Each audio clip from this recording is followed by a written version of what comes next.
Fala, galera, beleza? Aqui é o professor Rafa.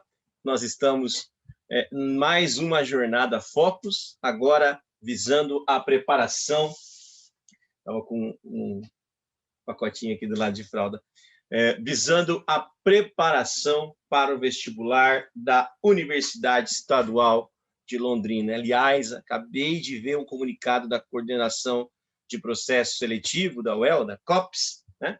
E esse documento está lá no meu Instagram, no @Rafa História, um documento dizendo que a UEL reitera o compromisso dela de realizar essa prova no dia marcado agora, na primeira quinzena de março, né? Então, vamos focar, vamos para o Focus, vamos para a nossa revisão de História Geral para o vestibular da UEL, beleza? Vem comigo, estamos juntos nessa, vem para o Focus. Então, vamos nessa aí, pessoal.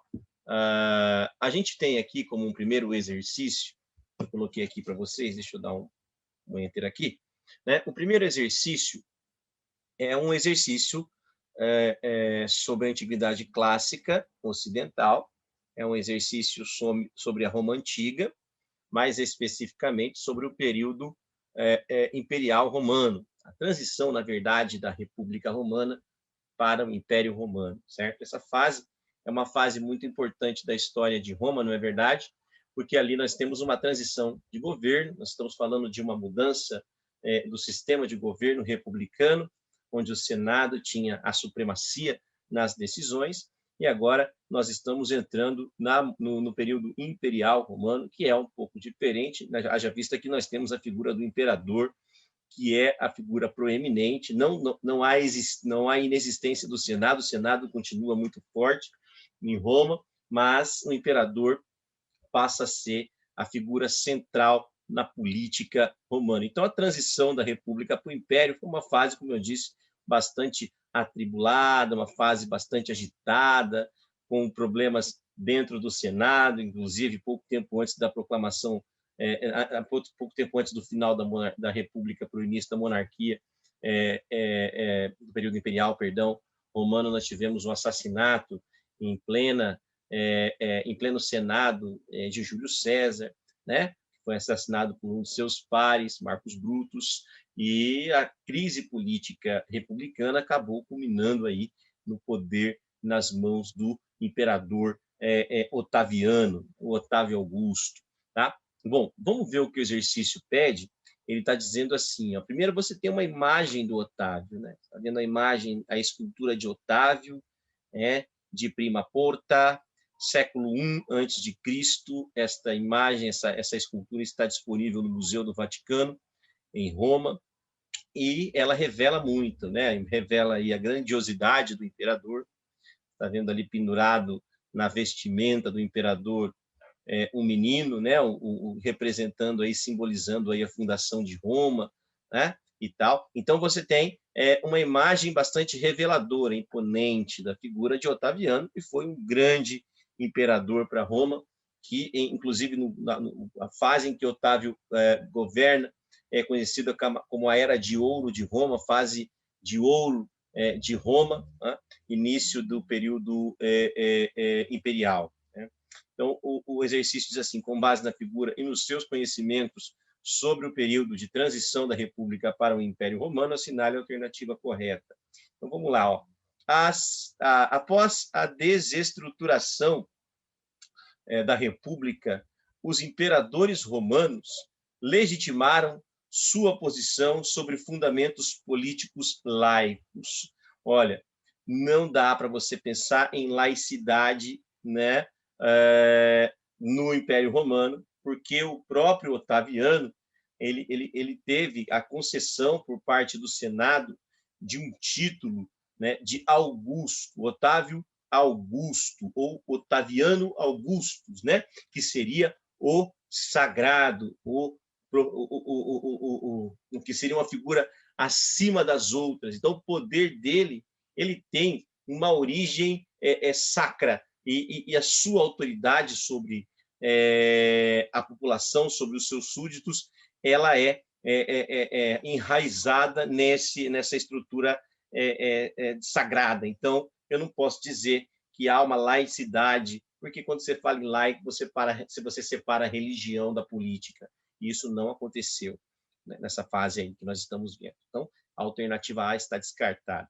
Bom, com o término, diz a letra B, com o término da República e a ascensão do Império ao longo do primeiro século antes de Cristo, os imperadores passaram a ser considerados como escolhidos pelos deuses. Aí sim, nós estamos falando, é a inversão da letra A, a letra B. A letra A diz que está errada, se refere a um poder do imperador sem ligação com a religiosidade, enquanto a letra B refere-se ao imperador como alguém escolhido pelos deuses, né?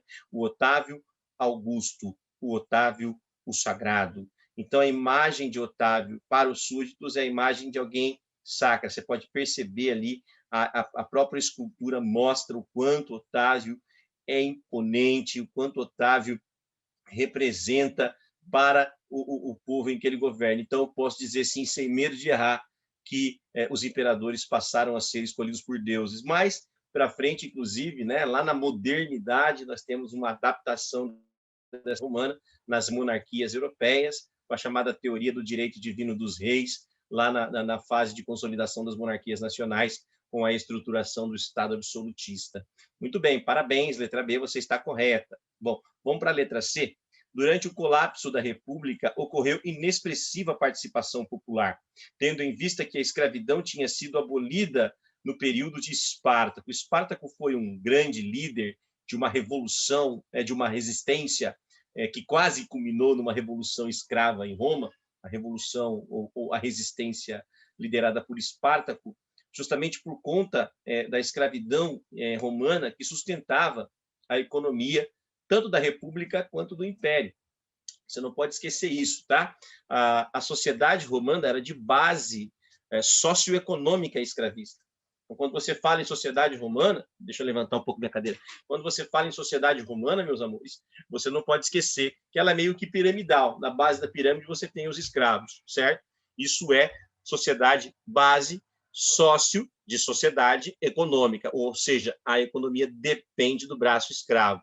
Então, eu não posso dizer que a escravidão tinha sido abolida nos tempos da República, porque durante todo o Alto Império Romano, a escravidão sustenta do Império. Tudo bem? Então, guarde aí na sua agenda, anote aí na sua agenda, no seu caderninho, que a escravidão foi fundamental para Roma, tanto na fase republicana quanto na fase imperial. Não esqueça que o Alto Império Romano, inclusive, está ligado à fase expansionista de Roma. E o Baixo Império Romano está ligado ao processo de descalabro, de desaceleração das conquistas e redução do número de escravos, que vai culminar lá na frente, né, com o colapso do Império ao final do século V depois de Cristo. Beleza? Então, a letra C que afirma que a escravidão tinha sido abolida na República está errada. Ela não vai ser abolida na República, ela vai permanecer viva na República e também no Império. Bom, na letra D, no Império, Roma iniciou sua expansão territorial para regiões mediterrâneas da atual Europa, do Oriente Médio e do norte da África. No Império Romano, não houve início da expansão. Pega um macetezinho aqui com o Rafa, preste atenção, hein? Ó, monarquia, formação. República, expansão. Expansão no Alto Império, decadência no Baixo. Percebeu? Então, você viu que eu falei expansão em duas fases? Na fase republicana e na fase do Alto Império, certo? Nesses dois momentos. Vou repetir para você. Formação de Roma, monarquia. Monarquia, formação, certo? Aí, na República, expansão. Durante toda a República. E, no Alto Império, a expansão continua. E ela vai só desacelerar no Baixo Império. Então, não posso dizer que no Império que Roma iniciou sua expansão territorial. Eu posso dizer para você, sim, que foi na República. E tanto é que os romanos foram muito longe na República. Os romanos chegaram a dominar o Mediterrâneo no período ainda republicano. A expansão romana começa na República. Passa até pelas guerras contra Cartago, lembra? Das guerras romano-cartaginesas, conhecidas como guerras púnicas. Foram 3 guerras púnicas, lembra? A primeira guerra púnica foi praticamente uma batalha naval. A segunda guerra púnica, nós tivemos a grande ofensiva do general Aníbal, o cartaginês, lembra? Ele teve que recuar depois que os romanos se organizaram. E a terceira guerra púnica, aí os romanos vão passar com um rolo compressor sobre Cartago, vão incendiar, matar todo mundo em Cartago, vão jogar até sal os caras vão jogar na terra em que havia Cartago, para que nem grama nascesse onde os cartagineses um dia viveram. Beleza? Então, não é no Império que começa a expansão, é na República. Tá bom? Tudo bem? Então, vamos lá.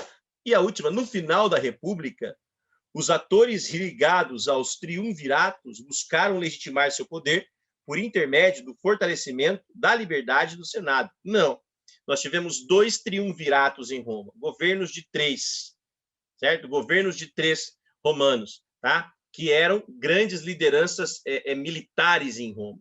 E esses caras fortalecidos governaram Roma justamente para impedir um crescimento do Senado. Então, eles vão criar, na verdade, um governo triunviral, ou um governo de triunvirato, 3 governantes, justamente porque o caos imperava na República, que, por sua vez, era chefiada pelo Senado. Então, eu não posso dizer que o triunvirato veio legitimar o Senado, e sim veio se impor sobre o Senado, que já não estava dando conta da crise política que assolava Roma.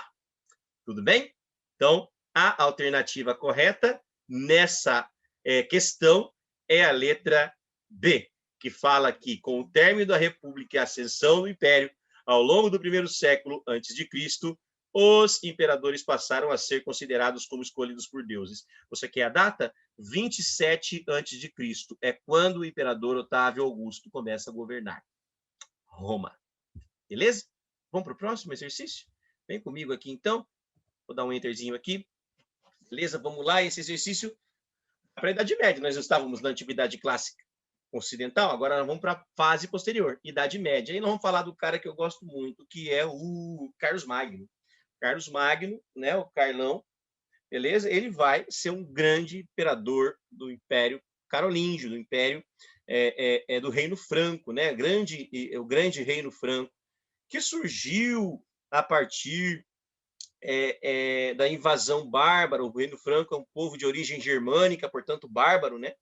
Eles têm uma origem germânica, mas que logo no começo da história do Reino Franco, na dinastia Merovingia, né? A primeira das 3 dinastias do Reino Franco. Você lembra das 3 dinastias? Quais eram? Dinastia Merovingia, dinastia Carolíngia e dinastia Capetingia. Lembra? Dinastia Merovingia, devido ao seu fundador, Meroveu. Dinastia Carolíngia, em virtude do seu maior expoente, Carlos Magno. E dinastia Capetingia, que está ligada ao reino de Hugo Capeto, né? De Hugo Capeto, que vai ser a última dinastia do Reino Franco. Beleza? Carlos Magno, então, foi o maior expoente desse reino. Carlos, que vai governar Roma. Desculpe. Carlos, que vai governar o Império Carolíngio, né? O Reino Franco, entre os anos de 768 até 814, 768 a 814. Ou seja, ele governa, vamos fazer a continha, 32 mais 14, 32 mais 14, 46 anos aproximadamente, não é? 46 anos no poder, desculpe se eu errei a conta, mas é mais ou menos quase 50 anos em que Carlos Magno governa o Reino Franco. Não esqueça que ele foi marcante o seu governo. Por quê, Rafa? Não é esse o tema da questão, você vai ver que não é. Mas por que o Carlos Magno foi o mais importante rei franco? Né? Porque foi ele que expandiu as fronteiras do Reino Franco. Foi ele que dilatou as fronteiras do Reino Franco. Certo? O Reino Franco ficou quase com a mesma dimensão do antigo Império Romano do Ocidente. Tamanha era a grandiosidade deste reino. Então, o Carlos Magno foi um grande nome no processo expansionista do Reino Franco. Isso são características da dinastia carolíngia, por ele criada, assinale sobre as características, assinale a alternativa correta. Primeiro, que o enunciado diz: como parte do acervo do Museu do Louvre, as obras Estátua Equestre e Espada Joiosa expressam o período de Carlos Magno na Idade Média Europeia, séculos 8 e 9, ou seja, 768 a 814. Tá? Foi o tempo que ele governou. Sobre as características da dinastia carolíngia, assinale a alternativa correta. O El gosta muito do Carlos Magno, viu, gente? Fique atento. Bom, Carlos Magno criou a Escola Palatina, reunindo estudiosos de várias áreas e de diferentes regiões da Europa. Escola Palatina é a escola do palácio. Carlos Magno ele foi um grande incentivador das artes, um grande incentivador da educação e da cultura no seu império. Ele não só expandiu as fronteiras do império, como promoveu um grande investimento nas artes, na cultura e, sobretudo, na educação. E ele criou uma escola no palácio que virou uma referência para as escolas na França e em toda a Europa Ocidental, um modelo de escola, conduzido, inclusive, pelos clérigos. Olha a relação aí, igreja, né? Igreja e o poder temporal e o poder religioso, espiritual. Não esqueça isso, tá? Carlos Magno ele foi coroado imperador do Ocidente. Quando ele foi coroado imperador do Ocidente, onde ele foi coroado? Numa abadia, numa igreja. Entende? Então, ele está muito... O reino franco, ele é... Claro, o reino franco é o reino do Carlos Magno. Ele foi muito bem sucedido, ele começou a ser muito bem sucedido quando ele ganha o apoio da igreja. Lá no passado, vou voltar para você entender, Carlos Magno ele é muito próximo da igreja, porque a igreja católica, na verdade, se ligou ao reino franco já na dinastia merovingia, quando o rei Clovis vai se cristianizar e, ao mesmo tempo, vai cristianizar o seu reino. Daí em diante, o reino franco deixa de ser um reino bárbaro e passa a ser um reino cristão, e agora Carlos Magno ele é descendente dessa cristandade, ele é um herdeiro dessa cristandade que marca o reino franco. E ele cria uma escola dentro do palácio e joga o papel de educação, da educação, sob responsabilidade da igreja. São clérigos que vão cuidar da educação dentro do palácio. E essa escola palatina, ela tinha assim programas escolares, que nem a gente tem hoje, certo? Programas escolares, disciplinas que serão estudadas. Ô, gente, mas isso aí para você é muito normal, né, Rafa? Normal isso aí. Né? Mas naquela época não. Então ele organiza currículos. Olha que legal. Né? E aí, na verdade, nós tínhamos 2 programas, né? Que eram programas que ele chamava de Trivium e Quadrivium. Trivium, 3 matérias, Quadrivium, 4 matérias. Certo? Que depois o Quadrivium virou teve uma 5ª matéria mais tarde. Já vou te contar. Qual que é eu digo para você, primeiro, eu não esqueço de falar para você, essa escola não é uma escola simples, é uma escola chefiada pela igreja, o que reforça a mentalidade eclesiástica cristã medieval, tá? Então, o Trivium, ele prezava a gramática, a retórica e a dialética, certo? Gramática, retórica e dialética. Esse é um currículo básico, certo? Já o Quadrivium tratava já da aritmética, geometria, astronomia, música, olha que legal, música e mais tarde a medicina. Entende? Então, olha que interessante esse modelo, que traz currículos formais, que traz currículos mais reais, específicos, né? mais objetivos, como a gramática, como a aritmética e a geometria e a astronomia. Entende? Então, esse modelo escolar vai ser replicado na França e também vai ser seguido de exemplo em outras regiões da Europa Ocidental. Interessantíssima essa questão da UEL, eu adorei essa questão, é uma abordagem diferente do Reino Franco, e eu gosto disso. Não, ela foge do senso comum, né? O Reino Franco, o reino da expansão, o Reino Franco, o reino do compromisso com o sistema feudal. Não, é um compromisso com a educação também. Isso é um tapa na cara daqueles que defendiam que a Idade Média não era uma fase de produção cultural. Pelo contrário, se você falar em Idade Média e as pessoas que falavam, nossa, Idade Média é a Idade das Trevas, olha aí, ó.